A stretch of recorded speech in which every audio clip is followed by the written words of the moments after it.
Greetings, lore seekers, and welcome back to the Lorelord.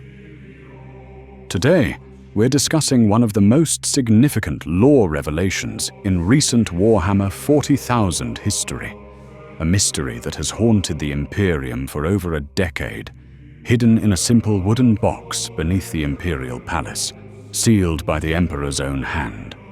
For years, we've speculated about the contents of the Terminus Decree. Theories ranged from instructions to kill the Emperor, to protocols for his resurrection, to activation codes for ancient superweapons. The mystery was deliberate, tantalizing, meant to remain forever unknown. But now, in the latest Grey Knights Codex, Games Workshop has done something unprecedented. They've revealed the truth. And that truth is far more disturbing, far more complex, and far more important to the future of Warhammer 40,000 than anyone could have imagined. The Terminus Decree states this: the Emperor of mankind can never be allowed to leave the Golden Throne, not through resurrection, not through rebirth in another body, not through ascension as a warp entity. Should any of these occur, the Grey Knights must return him to his terrible duty, by any means necessary, against any opposition, no matter the cost. Let that sink in. The Emperor himself, in his final moments of consciousness before being entombed on the Golden Throne, left instructions that he must never be freed. And if he is freed, his most loyal warriors must force him back, even if that means fighting the Emperor himself. This isn't a contingency plan for if the Emperor dies. This is a contingency plan for if the Emperor lives. And that changes everything we thought we knew about the Imperium, the Golden Throne, and the Emperor's true purpose. To understand the full implications of the Terminus Decree, we need to examine what it actually says, what it doesn't say, and why the Emperor would give such a horrifying order. The Terminus Decree is contained within a humble wooden box, secured with the Emperor's own seal, hidden in the Tomb of Heroes beneath the Imperial Palace on Terra. Only the Supreme Grand Master of the Grey Knights knows of its existence and location. The box can only be opened when all hope for humanity is lost. The absolute darkest hour, when the Imperium stands on the brink of annihilation. Inside that box is a single edict, written in the Emperor's own hand. The exact wording describes 3 scenarios that must never be allowed to occur. First, the Emperor returning to life, presumably his physical body being restored to function. Second, the Emperor being reborn in another's body, a new incarnation, perhaps through the Star Child theory or some form of possession. Third, the Emperor ascending as some kind of warp entity, becoming a god in truth, a presence in the immaterium rather than a being of flesh. Should any of these 3 scenarios occur, the Grey Knights have one directive: return the Emperor to the Golden Throne, to his terrible duty, by force if necessary, against any opposition, from any quarter, no matter who or what stands in their way. Notice what the decree doesn't say. It doesn't say, protect the Emperor. It doesn't say, serve the Emperor's will. It doesn't say, follow the Emperor's commands. It says, stop him from leaving. And if he does leave, put him back. Even if he doesn't want to go back. Even if he fights. Even if forcing him back requires the Grey Knights to commit what would normally be considered the highest treason imaginable. The Emperor has given his most incorruptible warriors permission, no, a command, to oppose him if necessary. Think about what that means. Before we dive deeper, we need to understand the context. This revelation ties directly into plot threads. From The End and the Death, the final Horus Heresy novel, Throne of Light from the Dawn of Fire series, and the Dark City, the conclusion of the Vaults of Terror trilogy. These aren't random lore drops. They're building toward something. In the end and the death, we see the Emperor in his final moments before being placed on the Golden Throne. He knows what the throne will do to him. He understands that sitting upon it will not be temporary, but potentially eternal imprisonment. And he makes choices that suggest he's planning for contingencies that won't play out for 10,000 years. The Emperor, even dying, is still thinking millennia ahead. The Terminus Decree is part of that planning. He knows something we don't. He sees futures we can't, and in at least some of those futures, he sees himself leaving the throne, and he sees that this must never be allowed to happen. Now let's examine the phrase, terrible duty.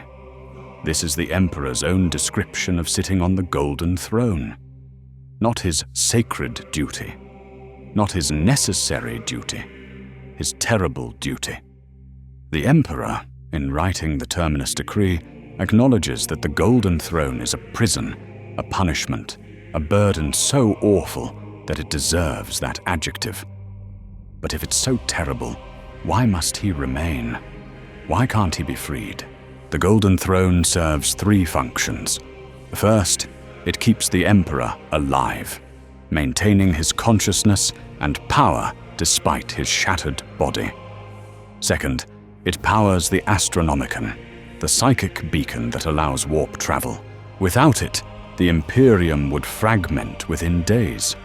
Third, it seals the breach in the Imperial webway, preventing demonic invasion of Terra. These are the practical reasons the Emperor must remain. But the Terminus Decree isn't just about logistics. It specifically mentions scenarios where the Emperor could theoretically maintain these functions through other means. If he returned to life fully healed, couldn't he maintain the Astronomicon? If he ascended to godhood, couldn't he seal the webway through divine power? The fact that even these scenarios are forbidden suggests there's another reason. That reason becomes clearer when we consider what the Emperor has become. For 10,000 years, he has sat in constant agony, fed the souls of 1,000 psychers daily. For 10,000 years, he's been exposed to humanity's worship, the very thing he tried to prevent. For 10,000 years, he's fought an endless war in the warp while maintaining his presence in reality. No being could endure that unchanged. The entity on the Golden Throne is not the same being who fought Horus. It might not even be human anymore. And the Emperor, in his final moments of true consciousness, understood this would happen. The Terminus Decree exists because the Emperor saw what he would become. He saw that 10,000 years of agony, worship, and warp exposure would transform him into something that must never act freely. Whether through resurrection, rebirth, or ascension, freeing that entity would be catastrophic. This brings us to one of the most disturbing implications. The Emperor might want to leave. The phrasing, "return him to his terrible duty," and "against any opposition," suggests resistance. The Grey Knights might have to force him. Imagine that scenario.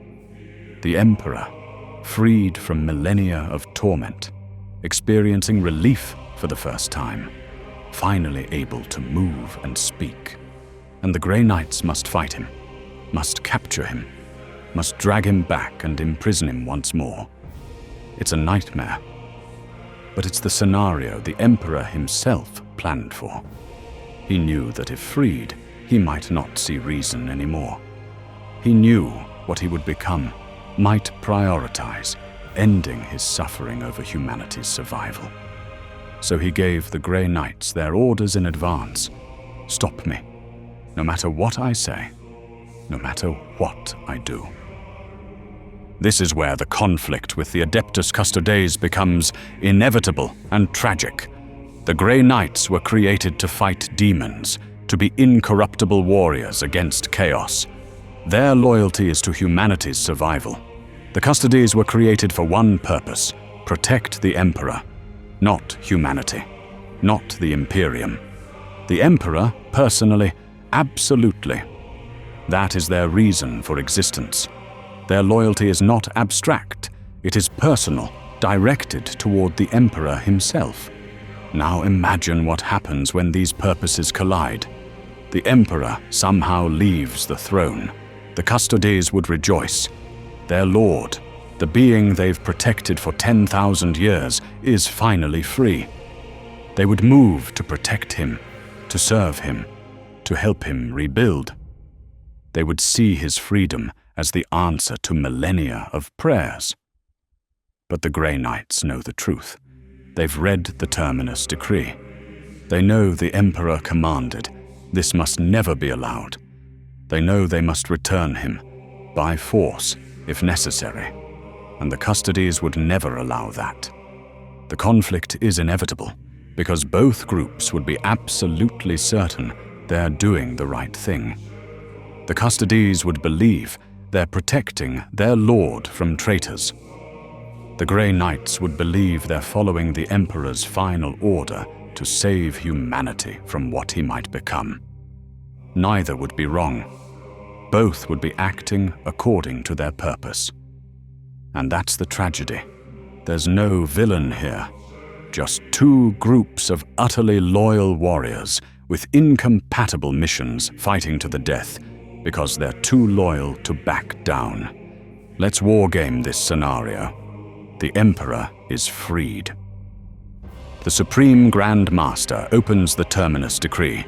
He gathers the Grey Knights, roughly 1,000 demon hunters, each a psyker, wielding weapons designed to fight reality's enemies. The Captain General of the Custodes learns of their intention. He gathers the 10,000, the Emperor's personal guard, each wearing armor that makes Space Marine plate look like cloth, wielding weapons that can kill demons. Who wins? It's complicated. The Grey Knights are specialized demon hunters with psychic powers. If the Emperor has ascended or become warp-touched, they might have advantages. The Custodes are individually superior warriors with better equipment, but they're not psykers, and their weapons aren't designed for divine entities. But more importantly, who would the Imperium side with? The Inquisition might support the Grey Knights. They're used to terrible decisions for the greater good. Space Marine chapters would split. Some would see the Grey Knights as traitors. Others might understand their position. The Imperial Guard and common citizens would side with the Custodes. The Emperor freed is a miracle. Anyone trying to re-imprison him would be the worst traitors in history. The Mechanicus would calculate practical implications. If the Astronomicon fails, they might support the Grey Knights reluctantly. The Ecclesiarchy would face theological crisis. Is freedom the miracle they've preached about? Or a test of faith requiring the terrible choice to imprison their god? Most devastatingly, returned Primarchs would be drawn in. Guilliman might understand the logic. He's pragmatic. But forcing his father onto the throne? Even he might not make that choice. The Lion's response is harder to predict. He's loyal, but capable of hard decisions. Other returning Primarchs would bring their own perspectives. The Imperium could shatter completely. Loyalist fighting loyalist, each side certain of their righteousness. The irony is this conflict would fulfill Chaos's goals more effectively than any invasion. The Imperium wouldn't fall to external enemies. It would tear itself apart from within. Now let's examine what the Emperor leaving might actually mean, because the Terminus Decree's existence suggests it's not just problematic, but metaphysically dangerous. Theory 1. The Emperor has become a chaos god. 10,000 years of worship from Quintilians have fed his warp presence. He's become something like the chaos gods, reflection of humanity's collective belief.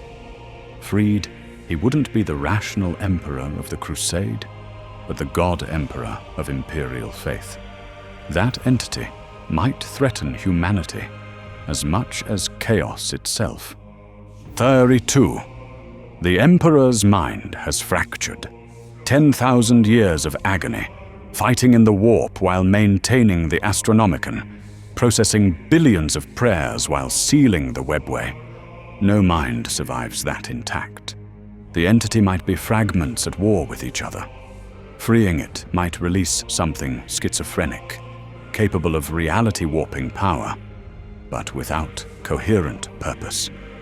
Theory 3. The Emperor has merged with the throne. After 10 millennia of connection, they might not be separate anymore. The consciousness that emerges might be a hybrid, part Emperor, part ancient technology, part warp entity. That hybrid might not think as the Emperor once did. Theory 4. The Emperor knows he's become necessary.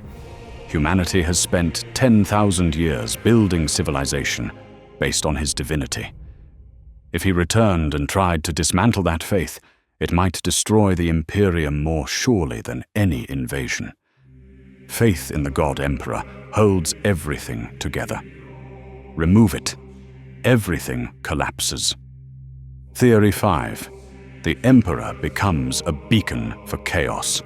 Right now he's locked in place, predictable, mobile and active. He'd be vulnerable to something chaos has prepared. His freedom might trigger some grand plot he foresaw and planned against. Let's discuss practical implementation. If enacted, the Supreme Grand Master faces immediate problems. How do you capture the Emperor? Even dying, he was the most powerful being in the galaxy. Freed or ascended, he could reshape reality. Would Grey Knight weapons work? Unknown. How do you transport him to Terra while fighting everyone? How do you force him onto the throne, a complex device requiring cooperation? How do you do this while the Imperium tears itself apart? The Supreme Grand Master would need speed and surprise. Strike before anyone understands. Capture through overwhelming psychic force. Transport directly to Terra, fighting through opposition. Hope that once he's back, practical necessity overrides emotions. It would be brutal, swift, and likely cost entire brotherhoods. The chapter might not survive. But the decree doesn't promise success. It just gives orders. What happens if they succeed? They'd be the most hated organization in the Imperium. Warriors who imprisoned the God Emperor, condemned him to torture, fought his freedom. They'd be declared traitors by authorities who don't know the decree. They'd be hunted, persecuted, possibly excommunicated. They'd retreat to Titan, guarding why they did what they did, unable to explain without revealing dangerous information. They'd be heroes to no one except themselves and the few who knew. They'd bear guilt alone, unable to prove or justify anything. They'd be martyrs, sacrificing not just lives but honor, reputation, identity as loyalists. And isn't that the most grimdark outcome? The Grey Knights do the right thing, follow orders, save humanity, and are rewarded with eternal condemnation. They become villains in service of duty no one understands. That's Warhammer 40,000. Sometimes doing right means becoming the monster everyone thinks you are. So what does this revelation mean? First, the Emperor is not infallible. He doubts himself. He fears what he might become. The decree proves he's not the omniscient god of Imperial faith, but a being was doing his best, still uncertain. Second, duty can require terrible things. The decree is the ultimate test. Can you remain incorruptible when duty looks like betrayal? Can you obey when orders contradict everything you believed? Third, there are no good choices.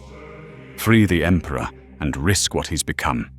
Keep him imprisoned and condemn him to torture. Both are terrible. Fourth, loyalty is complicated. Custodes are loyal to his person. Grey Knights to his commands. When those conflict, who's more loyal? Fifth, the Imperium's greatest threats come from within. The decree suggests destruction might come from internal conflict, driven by competing interpretations of loyalty. The Emperor gave the Grey Knights an impossible burden. He asked them to fight against everything the Imperium stands for in service of his final command. He asked them to be villains for a greater good they might never explain. He asked them to sacrifice lives, souls, honor, identity. And knowing the Grey Knights, they will do it. They will capture the Emperor, return him to his terrible duty, fight Custodes, face Primarchs, defy the Imperium, knowing they'll be hated, remembered as traitors, die as villains. They'll do it because the Emperor commanded it, because duty requires it, because they are Grey Knights, and their purpose is not to be loved, but to do what must be done. That's the true meaning of the Terminus Decree. It's not just an order. It's a test of loyalty so absolute it requires betraying everything loyalty usually means. It's duty so terrible that fulfilling it means becoming the villain of your own story. And in the grim darkness of the far future, perhaps that's the most heroic thing. Being willing to be the monster if duty requires. What are your thoughts? Would you enact the Terminus Decree? Would you oppose it as a Custodes? Is the Emperor right, or is this the greatest tragedy? Let me know in the comments. If you enjoyed this, subscribe to the Lorelord for more Warhammer 40,000 lore explorations and analysis of the complex moral questions that make this setting compelling. This is the Lorelord, reminding you that in the grim darkness of the far future, even loyalty can become a weapon. And sometimes, the greatest duty makes you a villain. Until next time, keep seeking the lore.